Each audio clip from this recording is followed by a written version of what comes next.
Hey everyone, welcome back to my channel. I know it's been a minute. Those grandma duties are not for the faint of heart. You hear me? Trust when I tell you. I got a 2-year-old grandson that's a firecracker and he keeps me busy.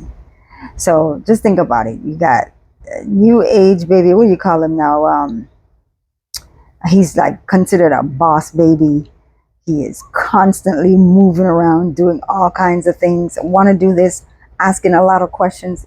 He's amazing, but I'm loving every minute of it. So, unfortunately, it does keep me from posting videos often, and so I'm sneaking in a video today because I said I need to keep my channel going, and I wanted to just get in it and do something real quick. All right, so some of the stuff that you're going to hear in this video is stuff that I've said before over and over, time and time again.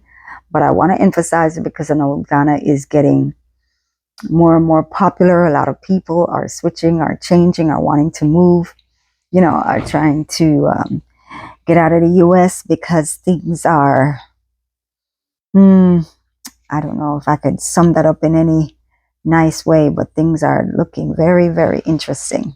Let me just say that. So anyway, so today the first thing I want to say is this: like, if you're attempting to visit Ghana for the first time, I know a couple of months ago we had some issues. There were some issues with the immigration office or the Ghana embassy in Washington. Since then, I just contacted them today, and they've managed to square everything away. Things are working fine. They said as of June 25th, 23rd, sorry, 2025, things have been cleared up. Those visas that's been pending have been resolved. So things are moving. That's good news, right? So I wanted to make sure that those that are first time watching my channel understand that the visa process is ongoing in Washington. Make sure you call them. Check it out. Go to their website if necessary. Apparently, you can apply online. I didn't have to do that because I entered Ghana with a Jamaican passport, and we didn't need a visa.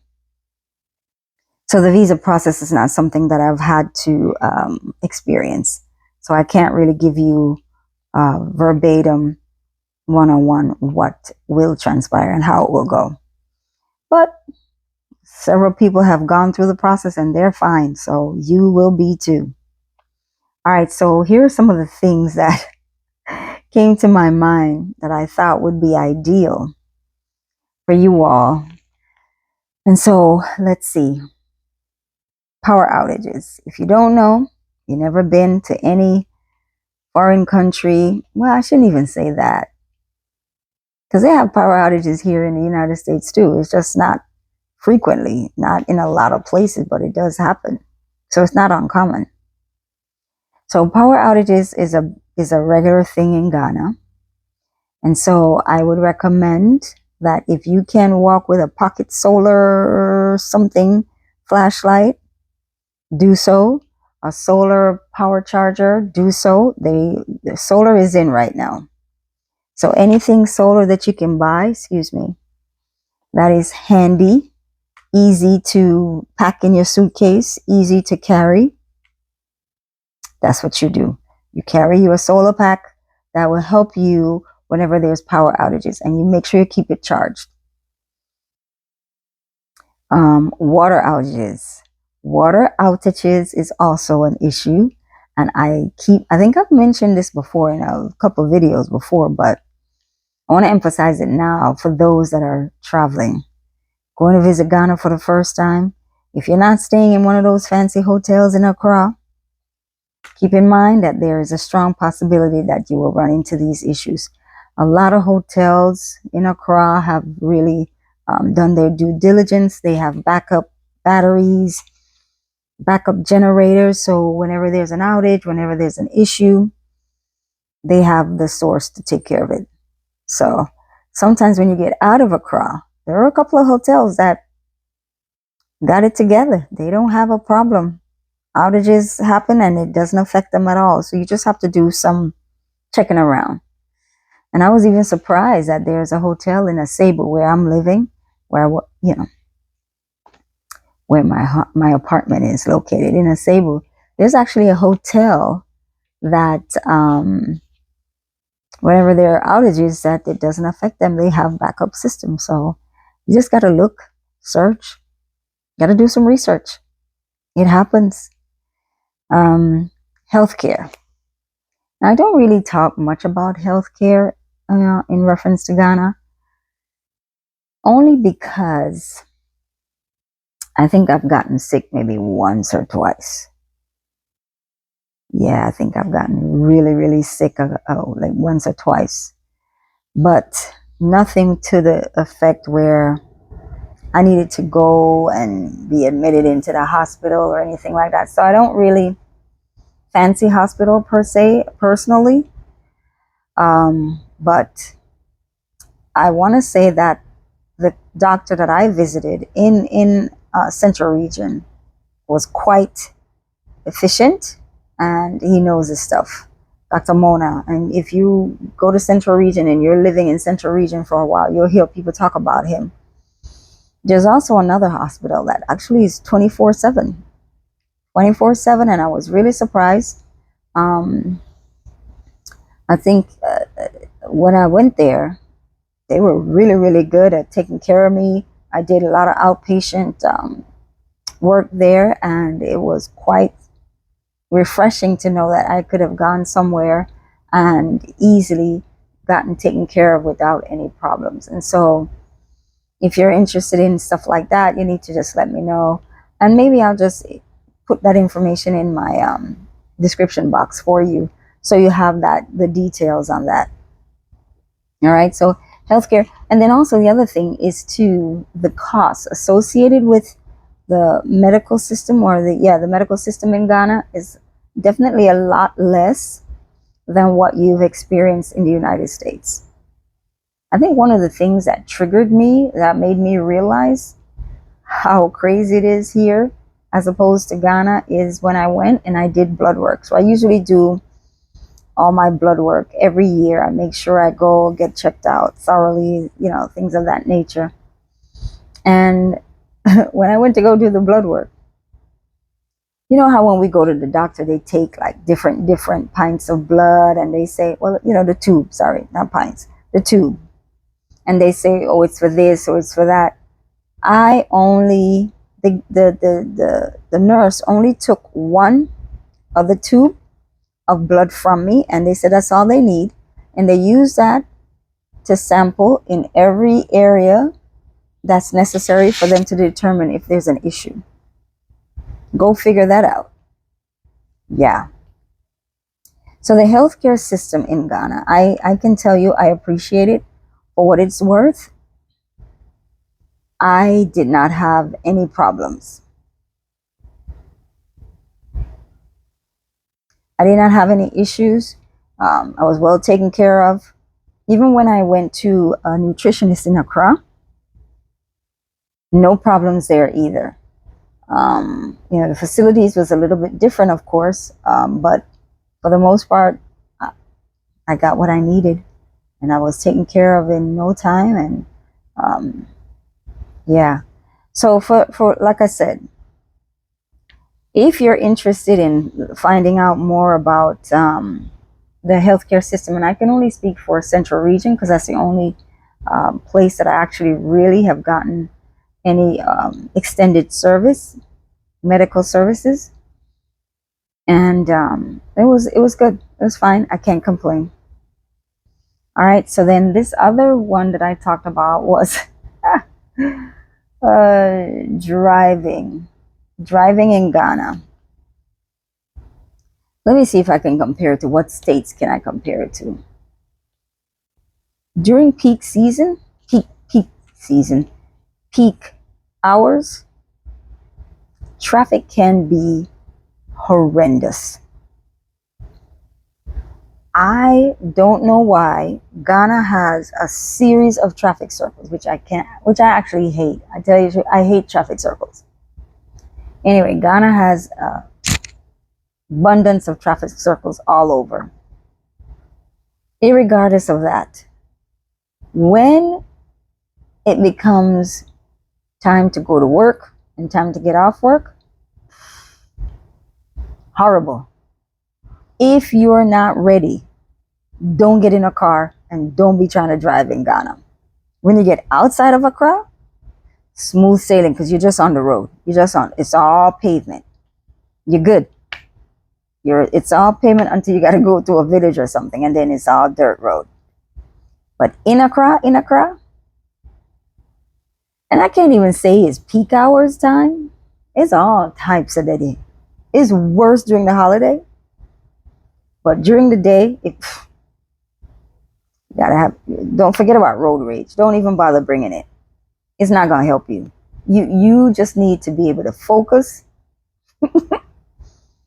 stay on the road, make sure your eyes are on the road, make sure you're peeled, because the lanes does not exist on that main road in Accra when it comes down to traffic time, when it comes down to like certain times of the day.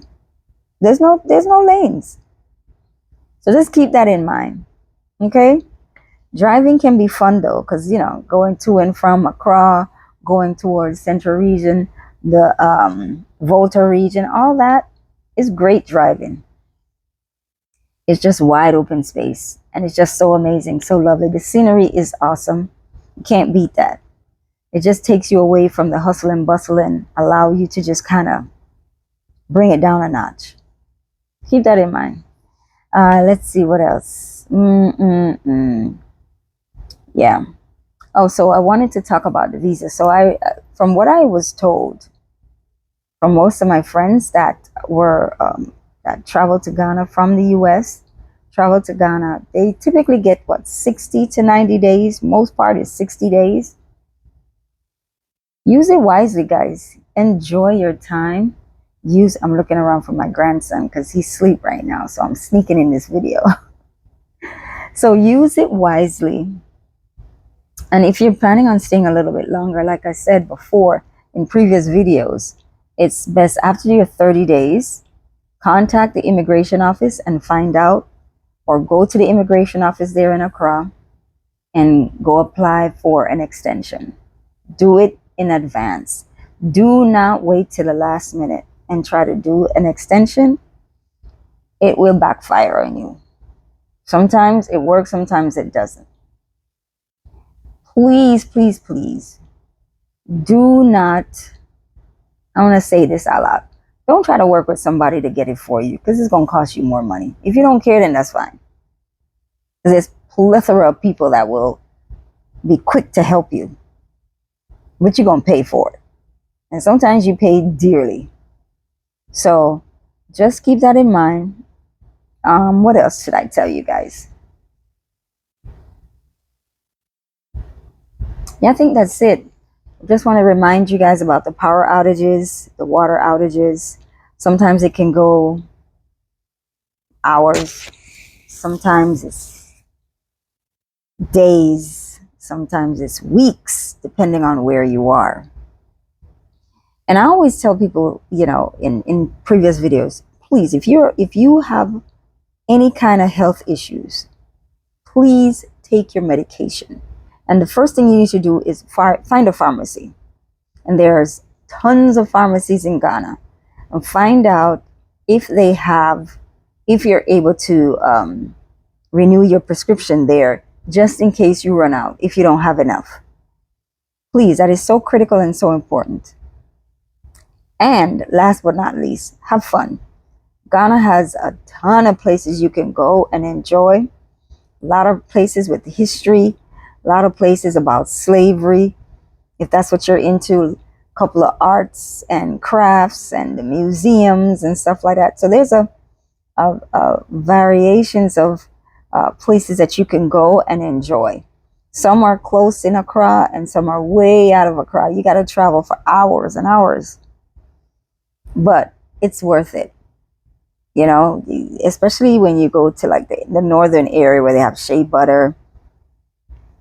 That's also a good thing. I've never been. I was too busy doing my own thing, trying to anyway. That didn't work. Anyway, but there's so many things that you can do in Ghana, places for you to see.